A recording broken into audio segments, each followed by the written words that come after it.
Assalamualaikum warahmatullahi wabarakatuh dan selamat siang. Kami dari kelompok 6 Creative Problem Solving ingin mempresentasikan tugas besar kami yang berjudul Keefektifan Lahan Parkir di Universitas Pertamina.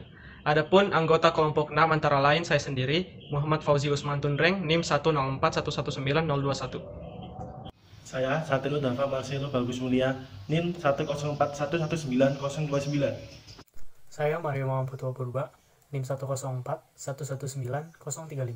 Saya Nuralia Taswir, NIM 104119047. Saya Andini Febri Astari Weror, NIM 104119079. Saya Afifah Rendra Putri, NIM 104119085. Selamat malam. Kurang efektifnya lahan parkir Universitas Pertamina. Nah, next. Bab 1, latar belakang dan pendefinisian masalah. Next. Universitas Pertamina merupakan salah satu universitas baru yang ada di Indonesia, yang dibangun pada tahun 2016. Oleh karena masih barunya universitas ini, jadi fasilitas kualitas di antaranya masih memerlukan pengembangan maupun perbaikan. Salah satunya adalah lahan parkir. Menurut mahasiswa Universitas Pertamina, masih banyak yang mengeluhkan tentang kurang efisiensinya lahan parkir di Universitas Pertamina setiap kali keluar masuk kampus menggunakan kendaraan pribadi. Oleh karena itu, kami membuat penelitian terkait masalah yang sering terjadi pada lahan parkir Universitas Pertamina. Untuk mencapai pengembangan tersebut, kami memaksimalkan penggunaan kaidah pemecahan masalah kreatif atau creative problem solving.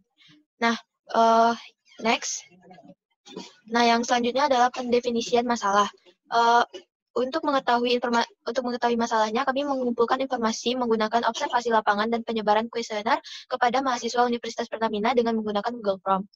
Dapat kita lihat seperti jawaban dari teman-teman yang telah mengisi Google Form pada slide berikut. Nah, hasil dari kuesioner tersebut yaitu adalah yang pertama, penyebab masalah lahan parkir di Indonesia adalah sistem parkir di Universitas Pertamina saat ini belum efektif. Dan yang kedua, lahan parkir Universitas Pertamina belum memenuhi kapasitas masyarakat di Universitas Pertamina. Dan ketiga, adanya pembayaran parkir di kampus. Next. Nah, berdasarkan 3 penyebab masalah yang terlihat pada hasil kuesioner, maka disusun tabel KTSA sebagai berikut. Problem pertama, sistem parkir di Universitas Pertamina saat ini belum efektif. Justifikasi yang diperoleh adalah jumlah penduduk yang meningkat sehingga membuat jumlah kendaraan menjadi meningkat. Problem kedua, lahan parkir Universitas Pertamina belum memenuhi kapasitas masyarakat di Universitas Pertamina. Justifikasinya, setiap satu kepala memiliki jumlah kendaraan yang lebih dari satu. Nah, problem ketiga, adanya pembayaran parkir di kampus. Untuk justifikasinya adalah biaya operasional yang digunakan untuk pemeliharaan lahan parkir. Next.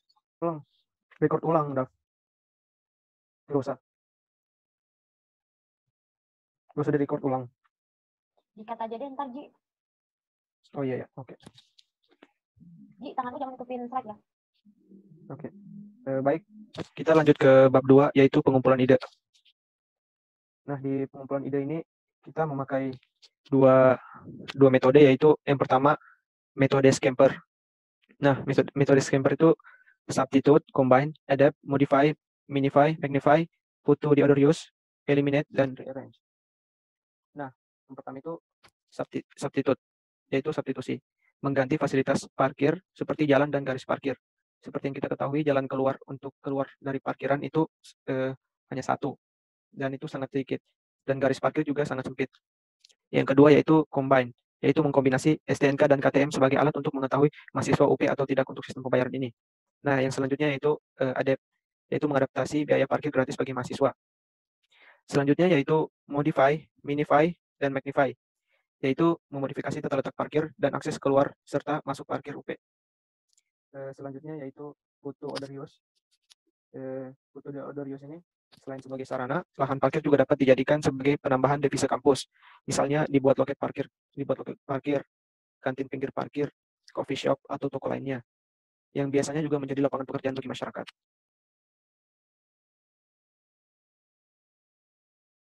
Itu eliminate.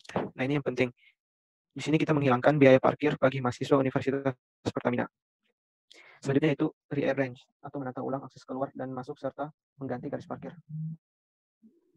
Next.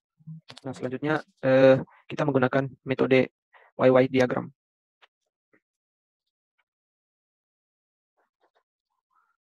Nah, di sini kita mengidentifikasi lahan parkir Universitas Pertamina.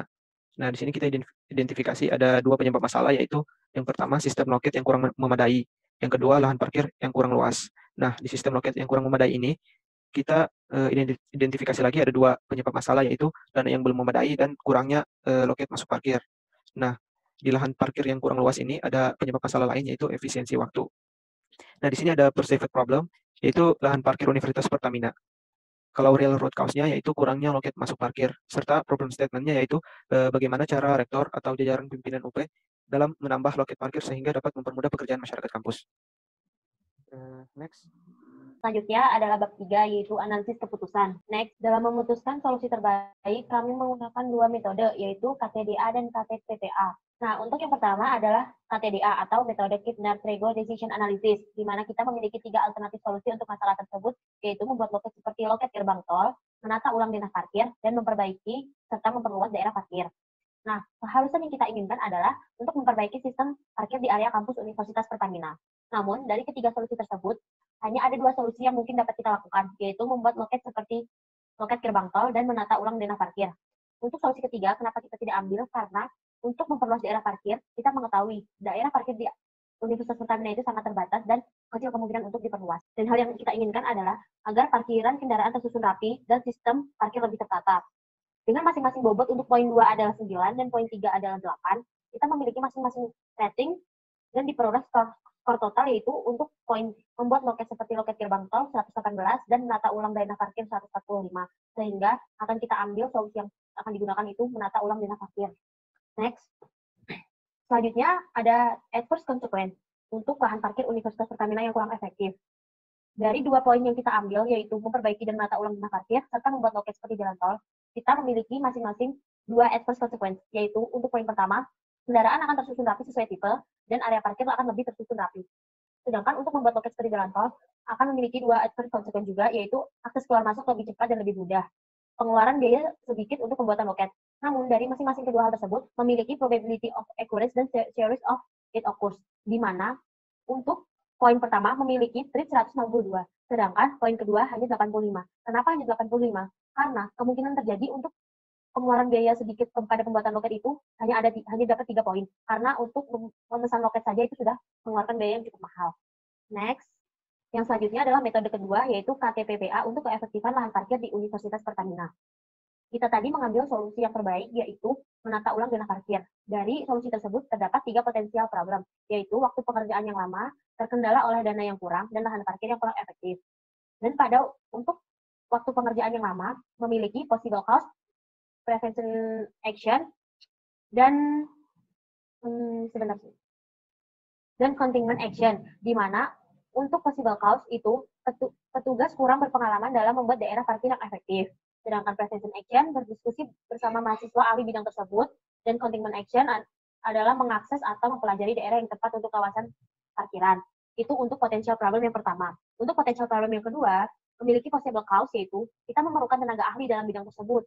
Dan untuk prevention action, kita dapat mencari mahasiswa yang ahli dalam bidang tersebut atau ikut serta melibatkan dosen. Dan yang ketiga, untuk containment action-nya, kita dapat meminta atau mengajukan agar rektor mengajukan dana kepada pemerintah sebagai bentuk bantuan pembangunan. Dan potensial problem yang terakhir adalah lahan parkir yang kurang efektif, di mana possible cause yang dapat terjadi itu bertambahnya penggunaan motor dari tahun ke tahun. Karena kita ketahui, mahasiswa Universitas Pertamina dari tahun ke tahun akan semakin bertambah. Untuk prevention action-nya, kita dapat meningkatnya pengawasan penataan petugas dalam mengatur area parkir, dan untuk containment action adalah memperluas lokasi atau kawasan parkir. Sekian untuk bab 3, dan bab 4 akan dilanjutkan oleh teman saya. Oke, selanjutnya bab 4, implementasi. Next.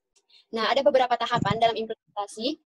Yang pertama itu dalam menentukan waktu, kita menggunakan metode Gantt chart. Yang kedua dalam menentukan sumber daya manusia, menggunakan metode deployment chart. Yang ketiga dalam menentukan anggaran biaya, menggunakan metode budget. Dan yang terakhir yaitu menentukan produk dengan menggunakan metode prototype. Next. Nah, pada tabel pertama yaitu tabel Gantt chart. Di sini ada beberapa tahap. kegiatan penyusun dalam rangka mengimplementasikan aksi yang akan kita lakukan. Yang pertama, yaitu menyusun rencana pembangunan yang akan dilakukan selama 2 minggu. Dan yang kedua, desain lahan parkir yang akan dilakukan selama 2 minggu juga. Dan yang ketiga, rencana anggaran dilakukan selama 2 minggu. Dan yang keempat, pencarian pemegang proyek untuk pembangunan dilakukan selama 3 minggu. Dan kegiatan inti yaitu pelaksanaan dilakukan secara 7 minggu. Dan yang terakhir yaitu evaluasi. Evaluasi pertama dilakukan selama 3 minggu. Dan evaluasi kedua juga dilakukan selama 3 minggu. Next. Nah, pada tabel kedua yaitu tabel deployment card. Di sini juga berisi tentang kegiatan-kegiatan penyusun, yaitu yang pertama, tugas penyusun rencana pembangunan yang dilakukan oleh owner dan pihak Universitas Pertamina, dan yang kedua yaitu desain lahan parkir yang akan dilakukan oleh kontraktor, dan yang ketiga, rencana anggaran yang akan dilakukan oleh divisi keuangan, dan yang keempat, pencarian pemegang proyek yang akan dilakukan oleh owner dan pihak Universitas Pertamina, serta yang kelima, pelaksanaan kegiatan yang dilakukan oleh kontraktor dan pekerja kuli. Dan yang terakhir ada evaluasi yang dilakukan khusus oleh owner dan pihak Universitas Pertamina dan kontraktor. Next. Oke, selanjutnya. Oke, selanjutnya tabel ketiga yaitu budget dari solusi keefektifan lahan parkir Universitas Pertamina. Kebutuhan yang pertama, honor personil, pekerja kuli, jumlahnya ada 200 unit orang, harga per unit itu Rp200.000, sehingga total harganya menjadi Rp40 juta dengan keterangan 5 orang per minggu sama dengan 5 hari kerja. Dan yang kedua ada stakeholder atau pemegang proyek, jumlahnya 2 orang, harga per unitnya itu Rp6 juta, total harga menjadi Rp12 juta. Dan yang kedua ada kebutuhan tender, yang pertama desain lahan parkir, jumlahnya 1 gambar, harga per unitnya itu Rp5 juta, sehingga total harganya Rp5 juta, keterangan desain lahan parkir lengkap. Dan yang kedua, cat minyak, jumlahnya itu 7 kaleng, harga per unitnya Rp25.000, sehingga total harganya menjadi Rp175.000, dengan keterangan membuat garis parkir. Dan kebutuhan yang ketiga yaitu konsumsi harian, jumlahnya 400 box, harga per unitnya yaitu Rp50.000, sehingga total harga yang diperoleh Rp20 juta, dengan keterangan konsumsi siang plus roti, sehingga total harga yang diperoleh pada budget dari solusi keefektifan yang dibuat oleh kelompok kami yaitu sekitar Rp77.125.000. Next. Pada bab 5 ini, next. Oke, ini adalah tabel 5.1, isinya adalah build and test pengadaan loket parkir keluar masuk seperti jalan tol di area parkir kampus Universitas Pertamina. Pada bagian tabel ini ada 4 bagian, di mana bagian yang pertama adalah work. Work ini ada 2 poin. Poin yang pertama adalah sudah menerapkan sistem palang parkir otomatis, di mana keamanannya yang lebih terjamin. Kampus Universitas Pertamina telah menggunakan palang parkir otomatis pada pintu masuknya. Poin yang kedua adalah parkir motor yang mengelompokkan jenis motor agar mudah mencari motor. Pengelompokan jenis motor ini sudah dilakukan di area parkir Universitas Pertamina, di mana pengelompokannya seperti motor Honda, Beat, Vario, Matic, Yamaha, Motorsport, dan lain sebagainya. Pada bagian yang kedua adalah what could be improved. Poin yang pertama adalah lahan area parking yang sering tergenang air bila musim hujan. Dari itu harus dilakukan perbaikan. Yang harus diperbaiki di sini adalah mungkin sistem irigasinya, di mana beberapa jalan di titik-titik jalan menuju parkiran ada beberapa genangan air ketika musim hujan tiba. Selanjutnya poin yang kedua adalah menambah pintu masuk dan keluar parkir agar tidak terjadi antrian yang panjang. Seperti kita ketahui, banyak sekali masyarakat Universitas Pertamina yang melakukan aktivitas di daerah Universitas Pertamina menggunakan kendaraan bermotor, yang jika dalam waktu yang bersamaan seluruh masyarakat Universitas Pertamina telah selesai melakukan aktivitasnya, akan terjadi antrean yang sangat panjang ketika mereka keluar dari area parkiran. Poin yang ketiga adalah menambahkan tong sampah atau tempat sampah di area parkiran. Di area parkiran Universitas Pertamina itu ada banyak sekali sampah yang kita lihat, di mana para penggunanya sangat kurang akan kepedulian terhadap kebersihan lingkungan, sehingga kami mengharapkan jika dengan adanya penambahan tempat sampah ini, para pengguna area parkir di Universitas Pertamina dapat membuang sampah yang mereka miliki ke tempat sampah yang sudah disediakan. Tabel bagian yang ketiga adalah question. Pertanyaan yang kami ajukan untuk pengadaan loket parkir keluar masuk seperti jalan tol di area parkir Universitas Pertamina adalah yang pertama, apakah faktor yang membuat lahan parkir Universitas Pertamina tidak efektif? Yang kedua adalah, apakah solusi untuk memaksimalkan lahan parkir Universitas Pertamina? Poin yang ketiga adalah, apakah solusi yang dipilih sudah baik dari sisi keamanan, pengguna, karyawan, sosial, dan lingkungannya? Dan poin yang terakhir adalah, apakah solusi tersebut akan membuat lahan parkir Universitas Pertamina bisa berjalan menjadi efektif? Selanjutnya, pada bagian yang keempat adalah ide. Ide ini kami memberikan 2 poin. Poin yang pertama adalah sistem tiketing dengan menggunakan KTM agar tidak menggunakan kertas. Pada bagian ini, kami memberikan ide agar pihak kampus atau bagian parkir di Universitas Pertamina tidak melakukan atau tidak mengkonsumsi banyak sekali kertas yang biasanya digunakan sebagai transaksi struk parkiran para pengguna ketika membayar parkir mereka dengan menggunakan e-money atau parkir electric pay. Poin yang kedua adalah menambah atau memperluas area parkir.